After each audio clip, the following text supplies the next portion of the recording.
Salam müəllimlər, hər vaxtınız xeyir, xoş gördük hər birinizi. Bugün sizlər üçün elektrik mövzusunun daxilində olan paralel lövhələr arasındakı yüklü zərrəciklərin hərəkəti ilə bağlı bir neçə çətin tip sayıla biləcək sualların izahına baxacağıq. Bu suallara keçmədən öncə paralel lövhələr arasında yüklü zərrəcikləri sərbəst buraxdığımız zaman nələr olur?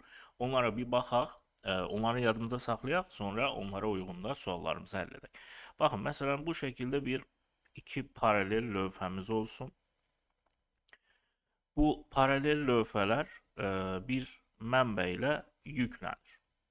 Bir U sabit gərginlik mənbəyi ilə yüklənir. O zaman baxın, bura müsbət, bura mənfi. Demək ki, birinci lövhə müsbət yüklə yüklənmiş olur.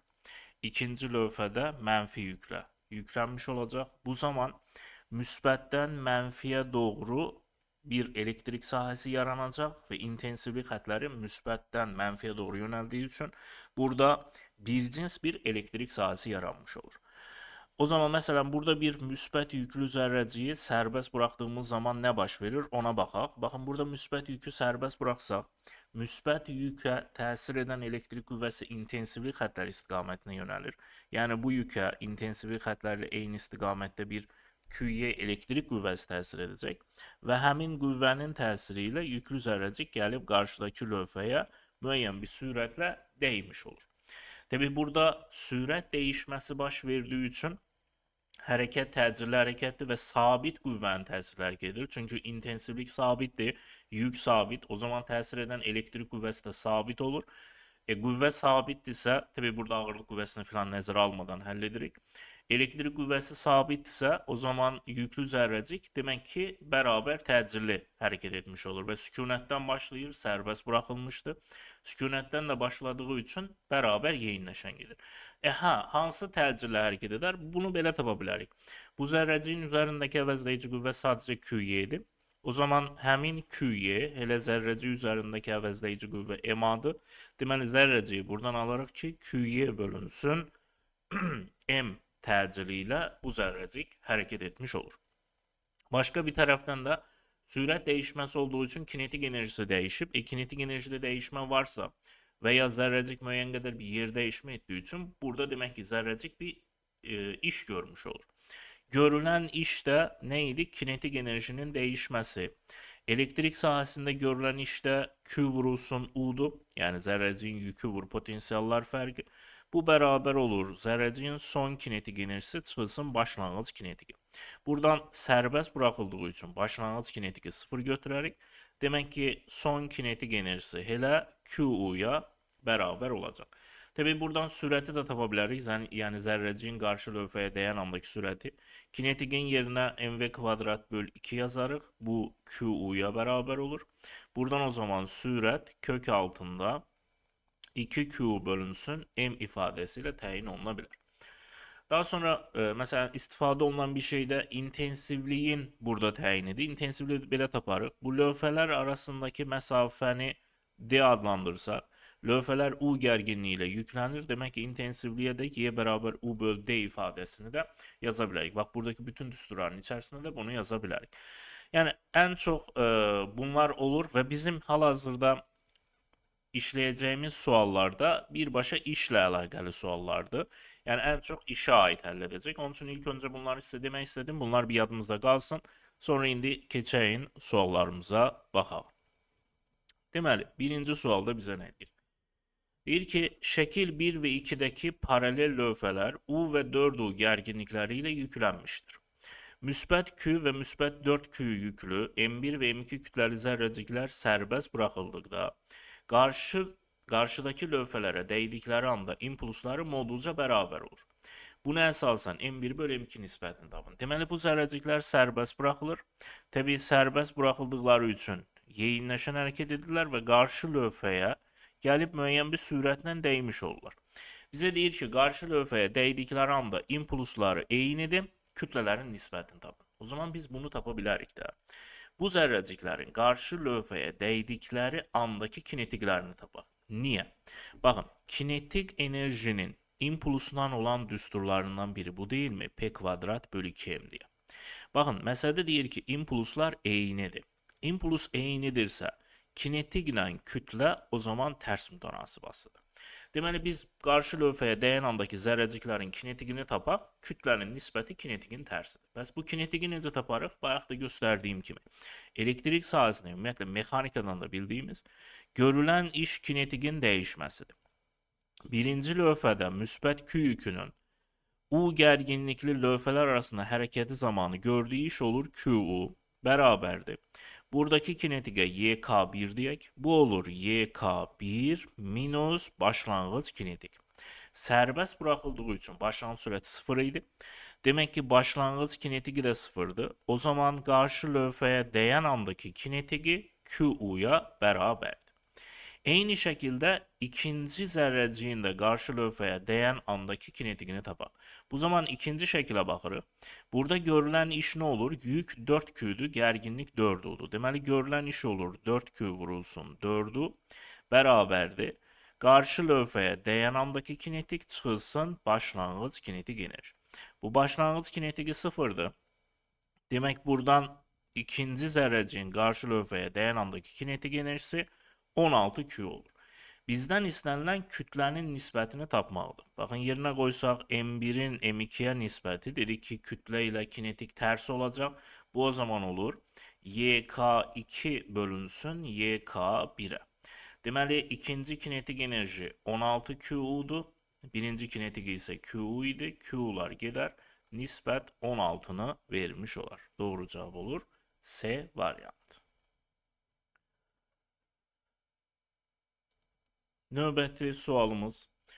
U gərginliyi ilə yüklənmiş paralel X və Y lövhələri arasında sərbəst buraxılan müsbət Q yüklü zərrəcik Y lövhəsinə T müddətə V sürəti ilə çatır. Buna əsasən U gərginliyi artırılarsa T və U necə dəyişər? Baxın, yenə burada da zərrəcik sərbəst buraxılır, qarşıdakı lövhəyə V sürəti ilə dəymiş olur. Nə dedik? Görülən iş kinetik enerjinin değişmesidir. Buradan o zaman görülen iş QU'dur. Yükü Q'dur, gərginliyi U'dur. Bu bərabərdir. Son kinetik çıx başlanğıc kinetik. Başlanğıc kinetik 0'dır. Demək ki, qarşı lövhəyə dəyən andakı kinetik QU'nu vermiş olur. İkinci bir tərəfdən kinetik nədir? MV kvadratı bölünsün 2'dir. İndi bizə məsələdə deyir ki, gərginliyi artırsaq. Bax, bu gərginliyi artırsaq, o zaman QU hasılı da artır. Demək ki, qarşı lövhəyə dəyən andakı kinetik də artır. Kinetikin artması, bax, kütlə sabit, kütlə dəyişmir. Kinetikin artması nəyi bildirir? Sürətin də artdığını bildirir. Demək ki, qarşı lövhəyə dəyən andakı sürət artdı. Və sürətin artması bu qarşı lövhəyə çatma müddətinə necə təsir edər? Baxın, zərrəcik burada bayaq sizə nə göstərdik? Sabit təcilli hərəkət edir. Bərabər təcilli hərəkət edir. Bərabər təcilli hərəkət üçün gedilən yolu mən bu üstündən tapa bilərəm. S bərabər V plus V0 bölü 2 vur T deyə. Sərbəst buraxıldığı üçün başlanğıc sürəti 0. Deməli, yol düsturuna qalır VT bölünsün 2. Buradan bizə zaman lazımdır. Nə olur? 2S bölünsün V. Məsələdə məsafə burada D ilə göstərib. Yəni, bu sual üçün zaman budur. 2 vurulsun D bölünsün V'yə. Baxın, nə aldıq? Kinetik artdığı üçün qarşı lövhəyə dəyən andakı sürət artıb. Sürətin artması bu deməkdir ki, həmin zərrəcik eyni yolu getməsinə sərf etdiyi zamanı azaldacaq. Sürət artıb, demək ki, burada zaman azalmış olur. Yəni, qarşıdakı lövhəyə daha böyük sürətlə getdiyi üçün eyni yolu daha qısa müddətə gedər. Zaman azalar. Doğru cavab azalar artar. Yəni, B doğru olacaq. Növbəti sualımız. U1 və U2 gərginlikləri ilə yüklənmiş paralel lövhələr arasında şəkildəki koordinatından sərbəst buraxılan müsbət Q yüklü zərrəcik K nöqtəsindən 2V sürəti ilə keçib L nöqtəsinə V sürəti ilə deyir. Deməli, K'dan 2V sürəti ilə keçib L nöqtəsinə V sürəti ilə deyir. Buna əsasən U1 bölü U2 nisbəti, potensiallar fərqinin nisbəti istənir. Baxın, nə deyirik? Görülən iş kinetikin dəyişməsidir. Hər iki halda da, hər iki paralel lövhə üçün də bunu tətbiq edirik. İndi bizə kinetik lazımdır. Kinetiki necə taparıq? Baxın, kinetik enerji dediyimiz mv kvadrat bölü 2 değil mi? Yani kinetik enerji sürətin kvadratı ilə mütənasibdir, düzdürmü? Baxın, bizə buradan nisbət istənilir. Yəni bizə demir konkret U1 gərginliyi nəyə bərabərdir, U2 nəyə bərabərdir. Nisbət istədiyi üçün biz qiymət verərək həll edə bilərik. Təbii hər şeyə qiymət vermirik. Bir kəmiyyətə qiymət veririk, digərini ona uyğunlaşdırır. O zaman belə deyək. Kinetik sürətlə düz mütənasibası deyilmi? Sürəti V olandakı kinetiqə, yəni L-dəki kinetiqə mən əgər Y desəm, o zaman K'daki kinetik ne olar? 4V olar. Bəli. Çünkü sürət 2V idi. Sürət 2V idisə kinetik 4 olacaq. Kvadratı ilə mütənasib. Bax, kinetikləri tapdıq. O zaman əvvəlcə birinci lövhələr arasına baxaq. Bu lövhələr arasındakı görülən iş A1 nəyə bərabərdir? Bu lövhələr arasında kinetikin dəyişməsi. Yəni K'daki kinetik çıxılsın başlanğıc kinetik. Başlanğıcda sərbəst buraxılır, sıfırdır. Birinci lövhələr arasında görülən iş QU1'dir. Bu bərabərdir K'daki kinetiqə. O da 4V yazmışam, 4Y'de, yəni 2V idi, 4Y olur. Buradan o zaman U1'i alsaq, bu olur YK, yəni 4Y bölünsün Q'ya. Hatta biraz daha sadələşdirək. Y böl Q'ya U de, demək ki, buradaki gərginlik olur 4U qədər. Sonra keçirik ikinci lövhə üçün. İkinci lövhədəki görülən işi tapsaq, nə olacaq? Q vurulsun U2. Bu nəyə bərabərdir? Kinetikin dəyişməsinə. Amma burada diqqət edin. Burada zərrəciyin kinetiki azalıb. Demək ki, görülən iş mənfidir. Kinetik enerji azalıbsa iş mənfi olur. Niyə mənfi olur? Bilirsiniz? Baxın, bu lövhə müsbət yüklənmiş bir lövhə idi. Bu lövhə mənfi yüklənmiş bir lövhədir. Bura təkrar müsbət yüklənmiş bir lövhə. O zaman birinci halda intensivlik xətləri müsbətdən mənfiyə doğru baxın bu şəkildə yönəlir.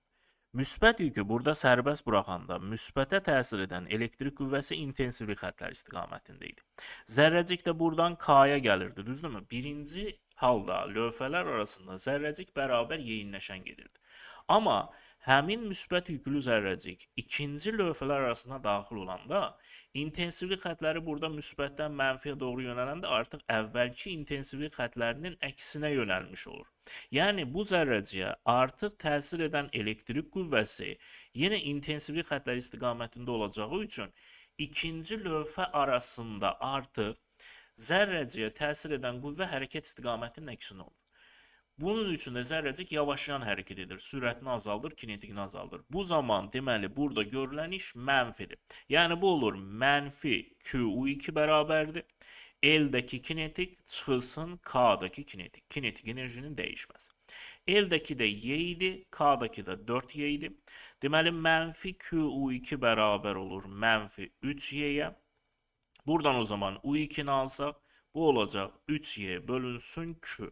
Y böl Q'ya U demiştik. Buradaki gerginlik de oldu 3U. Bize sonda ne deyirdi? U1 gerginliğinin U2 gerginliğine olan nisbəti U1 4U'du. U2 3U'du. U'lar gider. Nisbət 4 böl 3'ü vermiş olur. Doğru cevap olur C varyantı.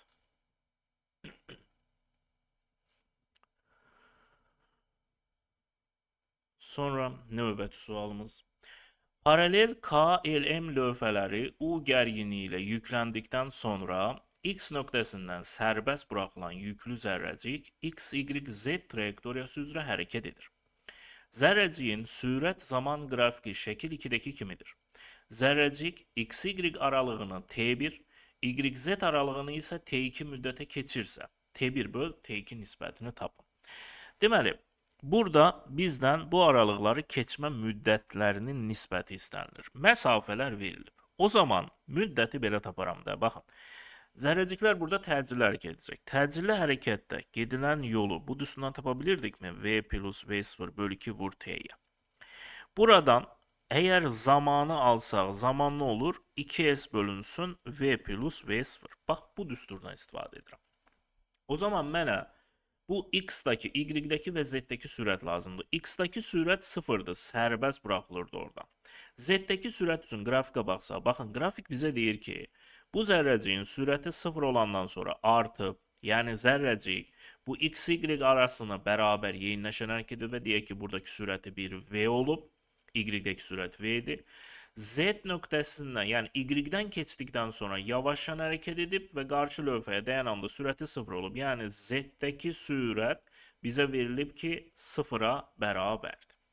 O zaman zərrəcik də burada təcillə hərəkət edir. Birinci lövhələr arasını deməli bir təcillə hərəkət edir. İkinci lövhə arasında başqa bir təcillə hərəkət edəcək. Amma hər iki lövhə arasında sabit təcillə gedəcək. Sabit təcillə getdiyi üçün o zaman bu üstündən istifadə edirəm. Deməli, x-y aralığındakı zamana baxsam, t1 deyək buna. X-y aralığındakı məsafə d-dir, bu olur 2 vur d, bölünsün. Son sürət y-dəki v-dir, plus x-dəki başlanan sürət 0. Bu da olur 2d bölünsün v olur. Gəlin bunu da sadələşdirək. D böl v-yə t desək, deməli t1 müddəti olur 2t qədər. Keçirik indi t2-yə. T2-yə baxanda bu lövhələr arasındakı məsafə verilib ki 2d-dir. Bu olur 2 vurulsun 2d bölünsün. Bax, son sürət artıq 0-dır. Z-ə dəyəndə 0 olur. Plus y başlanğıcıdır, oradakı sürət v-dir. Bu olur 4d bölünsün v-yə. D böl v-yə t demişdik, bu da olur 4d. Bizə nə deyirdi? T1-in T2-yə nisbətini tapın. T1 2t oldu, T2 4t oldu. Nisbət o zaman 1 bölü 2'ni vermiş olur. Cevap olur B variantı. Növbəti sualımız. Sualda deyir ki, K nöqtəsindən sərbəst buraxılan zərrəcik L nöqtəsindən keçərək M nöqtəsinə deyir. Zərrəciyin K ilə aralığını keçmə müddəti T1, LM aralığının keçmə müddəti T2 olduğuna görə T1 bölü T2. Biraz önceki sualın eynisi diyelim. Biraz önceki sualdan eyni sualdır. Burada bura V artı oluşur, burada V yoxdur. İndi, deməli biz nəyi tapmalıyıq? Bu zərrəciyin K'dakı sürəti sərbəst buraxılırdı. Burada sürət 0'dır. L'dəki sürətini tapmalıyam və M'dəki sürətini tapmalıyam. Bunları tapmaq üçün də mənə burada gərginliklər verilib. Demək ki, mən görülən işi taparam. Görülən iş kinetik enerjinin dəyişməsi idi. Oradan da kinetiki çıxarıram. Bunu belə yazacağım. Baxın, görülən iş kinetik enerjinin dəyişməsi idi. O zaman əvvəlcə x-y lövhələri arasındakı görülən işə baxaq. Bax, x-y aralığına baxırıq. Burada görülən iş Q vurulsun 900'dür. Bu bərabərdir. L'dəki kinetik çıxılsın K'daki kinetik. K'daki kinetik başlanğıc idi. Bu 0 idi. Deməli, L'dəki kinetik olur 900 Q qədər. Baxın, kinetik dediğimiz enerji nə idi? Mv kvadratı bölü 2. Buradan bize sürət lazımdır. Sürət nə olur? Kök altında 2y kinetik bölünsün m olur. Düzdür mü? Bax, bu burada qalsın. İndi nə olacağını görəcəksiniz. Sonra keçirik y-z aralığına.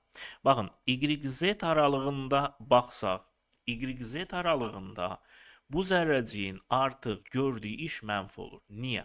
Baxın, bu lövhə müsbət yüklənmiş bir lövhə, bu lövhə mənfidir. İntensivlik xətləri müsbətdən mənfiyə doğru yönəlir. Bax, bu şəkildə olacaq. Bu zərrəcik müsbət yüklüydür. Yəni, bundan sonra hərəkət burada müsbət yüklü zərrəcikdir, M-ə doğru gedir. M-ə doğru getdiyi zaman, amma müsbətə təsir edən elektrik qüvvəsi intensivlik xətləri istiqamətində olmalı, sola doğru yönəlməlidir. Demək, qüvvə hərəkətin əksi istiqamətində olduğu üçün zərrəcik yavaşdan hərəkət edir və mənfi iş görmüş olur. O zaman görülən iş mənfi Q vurulsun U2 olur. Bu bərabərdir kinetikin dəyişməsi. Yəni M'dəki kinetik çıx L'dəki kinetik. Bu da olur mənfi Q vurulsun 500 bərabərdir. M'dəki kinetik çıx L'dəki 900 Q'ydu. Buradan o zaman M'dəki kinetik olacaq 400 Q. Yaxşı. Kinetik varsa sürəti necə ifadə edərəm? Nə dedik? Sürət kinetiklə kök altı düz mütənasibasıdır.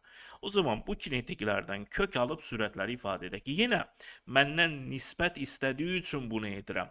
Yəni nisbət istəyirsə bir qiymət verib onu uyğunlaşdırıb həll edə bilərəm. Yəni dəqiq demir ki, T1 müddəti neçə saniyədir. Bunu desə o zaman rəqəmlər olmalıdır. O zaman əvəz edə bilməzsən. Qiymət verə bilməzsən özündən. Olan qiymətlərlə əldə eləməz. Amma burada nisbət istədiyi üçün mən bunu ifadə edə bilərəm. Belə edək o zaman. Bu 900 Q deyilmi? L'dəki sürətə mən onda 30 V desəm olarmı? Kökü qədər. O zaman M'dəki sürəti nə olur? 400'ün kökü 20 V olur. Bax, L'deki sürəti aldığım 30V-dir. M'deki sürətə dedim ki, səndə 20V oldu. İndi gəlin tək-tək müddəti tapaq. Müddət üçün düsturumuz nə oldu? S bərabər V plus V0 bölü 2 vur T idi.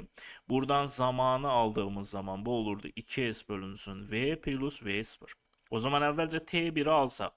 T1 XY aralığı üçündür. O zaman son sürətimiz 30V. Plus başlanğıc sürət K'da 0 idi, sərbəst buraxıldı. Bölünsün, daha doğrusu burada tersine getdim. Əvvəl məsafə idi, yəni 2S bölü V plus V idi. Bu olur 2 vurulsun 2D, məsafə 2D idi. Bölünsün, L'deki sürət 30V plus başlanğıcı 0. Bu nə olur? 4D bölünsün 30V'ye. Gəlin D bölü V'ye de T deyək. Bu da eləyir 2 bölü 15 T. Bu oldu T1 müddəti. İndi T2'ye baxaq. T2 üçün baxırıq YZ lövhələri arasına. Məsafə 3D'dir.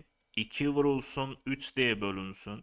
Sondaki sürət 20V idi. Plus başlanğıcındaki 30V idi. Bu da olur 5D bölünsün 50V'ye.